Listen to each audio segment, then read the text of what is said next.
Stell dir vor, du bist auf einer Networking-Veranstaltung. Überall Menschen, die sich selbstbewusst vorstellen, mit glänzenden Visitenkarten, strahlendem Lächeln und perfekt geübten Sätzen. Und du spürst sofort, wer ehrlich ist. Du merkst, bei wem das Lächeln echt ist und bei wem es nur Maske ist. Du nimmst die Schwingungen im Raum wahr, die Zwischentöne in den Stimmen. Du willst zwar auch sichtbar sein, aber du willst nicht laut sein. Du willst ehrlich sein. Und vielleicht fragst du dich, wie soll ich mich vermarkten, wenn ich anders ticke, wenn ich tief denke, schnell wechsle, komplex fühle, wenn ich manchmal zu direkt bin oder zu still. Heute sprechen wir genau darüber, wie du deine neurodivergente Superpower sichtbar machst, ohne dich wie ein blinkendes Werbeschild zu fühlen. Wie du vom Gefühl der Unsichtbarkeit zu einem echten Kundenmagneten bist. Einfach indem du selbst bist.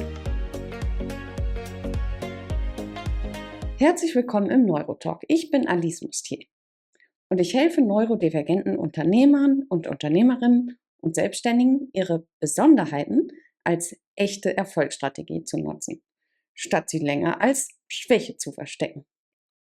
Wenn du bereit bist, dich auf eine etwas andere Denkweise einzulassen, dann bleib unbedingt bis zum Ende. Und nächste Woche reden wir über Reden ist Silber, Freireden ist Gold. Vom zu viel zum Markenzeichen.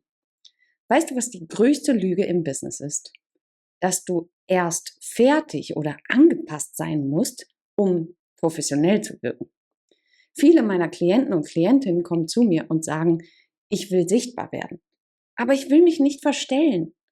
Und häufig fühlen sie sich klein gegenüber ihrer Konkurrenz, wo sie oft das Gefühl haben, die haben eine perfekte Webseite, einen super laufenden YouTube-Kanal, 10.000 Follower bei LinkedIn. Da kann ich doch überhaupt nicht mithalten. Und genau da beginnt die echte Marke. Sichtbar werden heißt nicht, dich polieren zu lassen und alles muss perfekt sein. Die Natürlichkeit, das Unperfekte zu behalten, das ist es. Und sie unbewusst zu rahmen, also zu deiner Marke zu machen. Deine Eigenheiten, deine Tiefe, dein Scannerhirn, dein Hyperfokus und dein Perfektionismus oder dein Bedürfnis nach Ehrlichkeit. Das sind keine Fehler. Das ist das, was dich ausmacht. Wenn du dich ständig zurückhältst, weil du Angst hast, zu viel zu sein für andere, dann fehlt deiner Marke genau das Feuer, was sie besonders macht. Stell dir deine Eigenheiten wie Farben auf einer Palette vor. Vielleicht ist dein Denktempo ein leuchtendes Gelb, deine Empathie ein sattes Türkis und deine Ehrlichkeit ein kräftiges Rot. Dein Marketing wird erst spannend, wenn du diese Farben sichtbar mischt.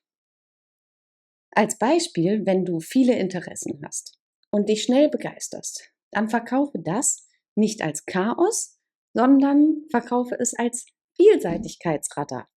Ich erkenne Muster, wo andere nur Chaos sehen. Oder wenn du detailverliebt bist, sage nicht, ich verliere mich in Kleinigkeiten, sondern sag, ich sehe, was andere übersehen. Du musst also häufig nicht dich verändern, sondern nur deinen Auftritt nach außen, nämlich wie du dich darstellst. Zweitens, über deine Superpower reden. Vielleicht kennst du diesen Moment. Du willst auf Social Media über deine Besonderheit sprechen. Aber schon bevor du anfängst zu tippen, kommen Gedanken wie, das interessiert doch niemanden, ich will nicht komisch wirken, ich will nicht so tun, als wäre ich etwas Besseres oder das wirkt doch nur arrogant. Ich verstehe das, denn viele von uns haben das ja so auch in der Kindheit gespiegelt bekommen, dass sie überheblich wirken. Doch genau hier passiert der wichtige Wendepunkt vom Selbstzweifel zur Wirkung. Statt dich zu erklären und klein zu machen, steh zu dir. Und statt dich zu rechtfertigen, inspiriere die Menschen. Sag nicht, ich bin neurodivergent, deswegen bin ich anders. Denn ganz ehrlich, mit diesem Begriff können viele Menschen eh nichts anfangen. Erkläre einfach, was bei dir anders läuft. Zum Beispiel, ich denke in Schichten und das hilft meinen Kunden, schneller auf den Punkt zu kommen. Oder beschreibe, ich spüre Spannungen in Gesprächen, bevor sie ausgesprochen werden und kann dadurch viel schneller Probleme lösen. Siehst du den Unterschied? Du stellst dein Erleben in den Dienst anderer. Und das macht dich magnetisch für deine Kunden. Denn Menschen folgen keiner Etikette, sondern sie folgen Resonanz. Wenn du über deine Superpower sprichst und sie konkret beschreibst, statt sie selbst als Superpower zu benennen, dann wollen die anderen Menschen ebenfalls davon profitieren. Also nutze Bilder statt Labels. Sag nicht, du bist ADHSler oder Autistin, sondern sag, ich habe ein Gehirn, das in Lichtgeschwindigkeit denkt und kreative Kurzschlüsse produziert. Und das lieben meine Kunden. Und am besten auch noch zu erklären, warum sie das lieben. So entstehen Verbindungen. Nicht über Schubladen, sondern über Geschichten. Und bei Social Media fragen mich meine Kunden und Kundinnen auch häufig, was soll ich denn sonst noch alles über mich schreiben? Ich habe doch schon meinen Lebenslauf gepostet. Aber den liest sowieso keiner. Schreibe doch viel eher deine Wahrnehmung, deine Fähigkeiten, was du schon alles verändert hast durch dein Können. Und was es bei deinen Kunden und Kundinnen gebracht hat und bei deinen Arbeitgebern. Also teil deine Gedanken, kleine Erkenntnisse über dein Denken, dein Fühlen, deine Herangehensweise. Das ist Marketing. Das heißt Vertrauen aufbauen, bevor ein Verkaufsgespräch überhaupt stattfindet. So können die Leute dich kennenlernen und mehr über dich erfahren. Drittens, und jetzt kommen wir zu dem Thema sichtbar werden. Viele denken bei Sichtbarkeit an Dauerpräsenz, an Tanzen vor der Kamera oder an Hochglanzposts. Aber Sichtbarkeit ist kein Bühnenlicht, sondern es ist eine Einladung. Du musst nicht laut sein, um gehört zu werden, sondern du musst echt sein und keine Angst haben, auch deine ganz eigenen privaten Erfahrungen zu teilen. Ich zum Beispiel teile in meinen Videos oder auch in meinen Kursen viel eigene Erfahrung mit meinen Teilnehmenden. Und das macht mich echt. Im letzten Video habe ich über meine ersten Flirtversuche als Jugendliche erzählt. Viele denken sich, das ist doch peinlich, das kann ich doch nicht erzählen. Ja, du machst dich verletzlich, wenn du eigene Misslagen und Misserfolgen teilst. Aber wiederum machst du dich auch nahbar. Und deine Kunden können sich mit dir identifizieren.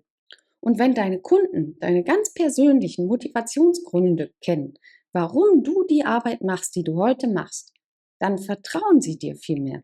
Sichtbarkeit heißt also, deine Energie darf erkennbar werden. Wenn du dich also in Social Media oder auf deiner Webseite zeigst, dann frag dich nicht, wie wirke ich, sondern frag dich, wie kann ich mich fühlbar machen? Du brauchst kein blinkendes Schild. Du brauchst nur Mut zur Konsistenz. Vierten Punkt, vom Selbstzweifel zur Wirkung. Es gibt einen Moment, an dem du dich fragst, was, wenn ich einfach zu speziell bin? Dann erinnere dich, Wirkung entsteht nicht dort, wo du perfekt bist, sie entsteht dort, wo du berührst, wo sich Menschen mit dir identifizieren können, wo sie mitfühlen, wo ihnen Tränen kommen, wenn sie deine ganz echte Geschichte hören. Dein innerer Kritiker sagt vielleicht, das interessiert niemanden, aber die Wahrheit ist, genau dein zu viel, dein anders, dein ich kann nicht anders, ist das, was andere brauchen, aber selbst eben nicht ausdrücken können. Auch mein Co-Autor Dr. Christian Dräger hat 2020 noch gesagt, über mich eine Biografie schreiben, das interessiert doch eh niemanden. Aber später, als unser gemeinsames Buch Scheitern als Businessbeschleuniger dann veröffentlicht war, gab es viele Menschen, die sehr berührt waren von seiner Geschichte als Unternehmer eines Weltkonzerns, weil sie plötzlich sahen, dass er nicht der verwöhnte reiche Junge eines Großunternehmers war, sondern weil er seine Geschichte mit seinen eigenen Herausforderungen erzählt hat. sodass Menschen mitfühlen konnten. Wenn du heute nur eine Sache mitnimmst, dann diese. Deine neurodivergente Art ist kein Hindernis für Erfolg. Sie ist dein Unterscheidungsmerkmal. Sie ist deine Marke. Du musst dich nicht lauter machen. Du musst dich nur klarer zeigen. Setz dein Denken, dein Fühlen, dein Sehen als Werkzeug ein. Vielleicht hast du in der Kindheit gesagt bekommen, es wäre zu viel. Du wärst ein Sensibelchen und du solltest dich nicht so anstellen. Aber heute solltest du dir dieser Superpower bewusst sein. Denn gerade die macht dich aus. Und dann wird aus deiner Unsichtbarkeit eine Signatur. Und die Menschen, die dich wirklich brauchen, finden dich ohne Mühe. Danke, dass du dabei warst. Und nächste Woche geht es weiter mit dem Thema Reden ist Silber, Freireden ist Gold. Wenn du das Gefühl hast, dein Business darf echter und leichter werden, dann abonniere gerne meinen Kanal. Bis nächste Woche. Bleib groß, bleib anders, bleib du selbst.